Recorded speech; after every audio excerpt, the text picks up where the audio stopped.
महिलांची अब्रू लुटल्या जायची, दुश्मनाचे घोडे यायचे आणि शेतकऱ्याचं उभं पीक एका शहरामध्ये नष्ट केल्या जायचं.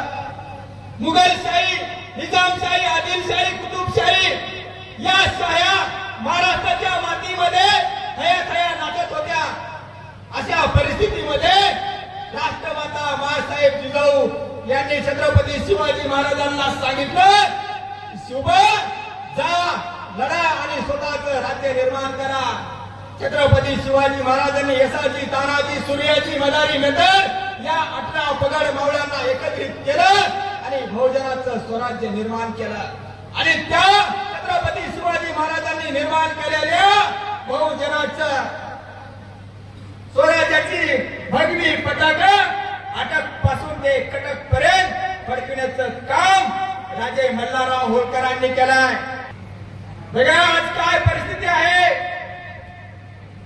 आज या महाराष्ट्रामध्ये, या देशामध्ये जातीमध्ये धर्मामध्ये वाद लावल्या जात आहे. आणि या आमच्या हाताला काम द्या, आम्हाला रोजगार द्या, आम्हाला दर्जेदार शिक्षण द्या, पण आमच्या पोराला म्हणल्या जाते की धर्म खतरे में है. और या जिल्ह्यामध्ये धनगर समाजाच्या आरक्षणासाठी योगेश कारखे नावाच्या मुलानं आत्महत्या केली. जालना जिल्ह्यामध्ये स्वतःच्या मुलीच्या लग्ना दिवशी आमचा मंजित कोळेकर नावाचा कार्यकर्ता आत्महत्या करतो. फुले शाहू आंबेडकर यांचा विचार सांगणाऱ्या या महाराष्ट्रामध्ये स्वातंत्र्याच्या 75 वर्षानंतर आम्हाला हक्क अधिकार मागण्यासाठी आम्हाला आत्महत्या करावं लागते. एकेकाळी राज्यकर्ते असलेला हा धनगर समाज, एकेकाळी दोन्ही हाताने देणारा धनगर समाज आज 2 हात पसरून पक्षाचे तिकीट, आरक्षण, आर्थिक मदत ही मागण्याची आज धनगर समाजावर वेळ आली आहे. कारण धनगर समाज आपला गौरवशाली इतिहास विसरलेला आहे. म्हणून डॉक्टर बाबासाहेब आंबेडकर असं म्हणतात की जो समाज आपला इतिहास विसरतो तो समाज नवीन इतिहास घडू शकत नाही.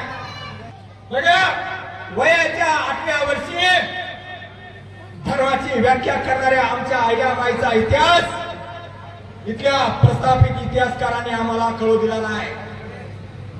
आमच्या आयडिया मातेचा इतिहास काय सांगितला जातोय की आयडिया माता प्रचंड धार्मिक होत्या.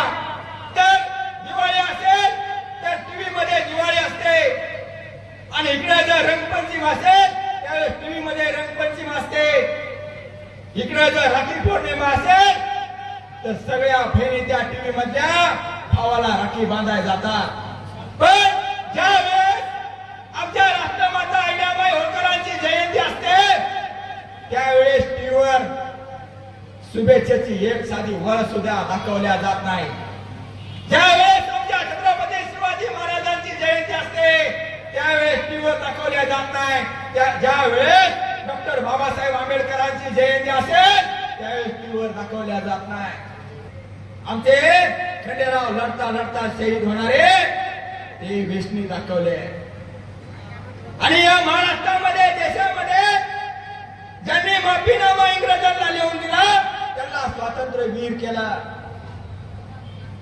बघा, खंडेराव होळकर हे शूरवीर होते.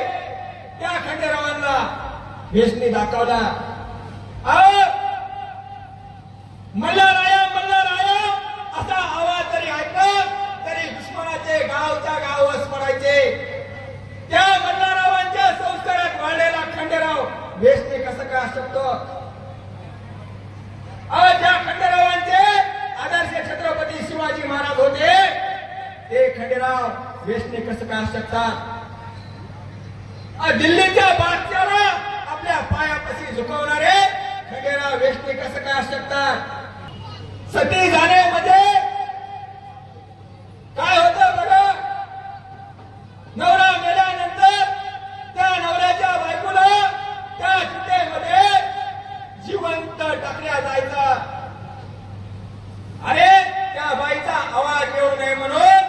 ढोल ताशा वाजवल्या जायचे. जिवंत जाळणे म्हणजे धर्म मानल्या जायचा. अहिल्यामाई यांचे सासरे मल्हारराव होळकरांचं निधन झाले. खंडेरावांचं निधन झाले.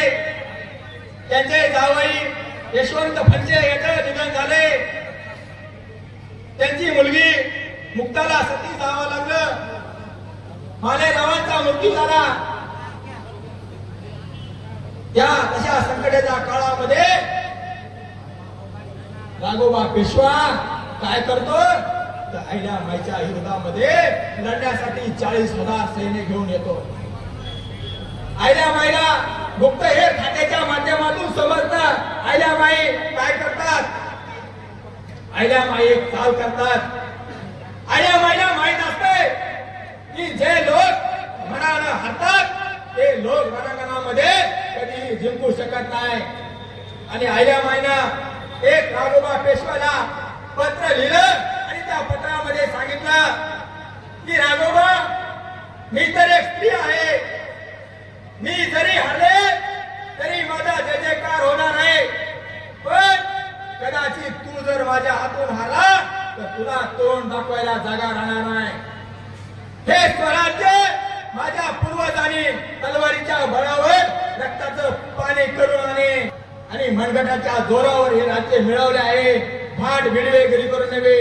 माझ्या स्वराज्यासाठी माझं रक्त जरी सांडलं तरी चालेल. पण तुमच्या सारख्या देशद्रोही ब्राह्मण पेशव्याचे कपट कारस्थान चालू देणार नाही.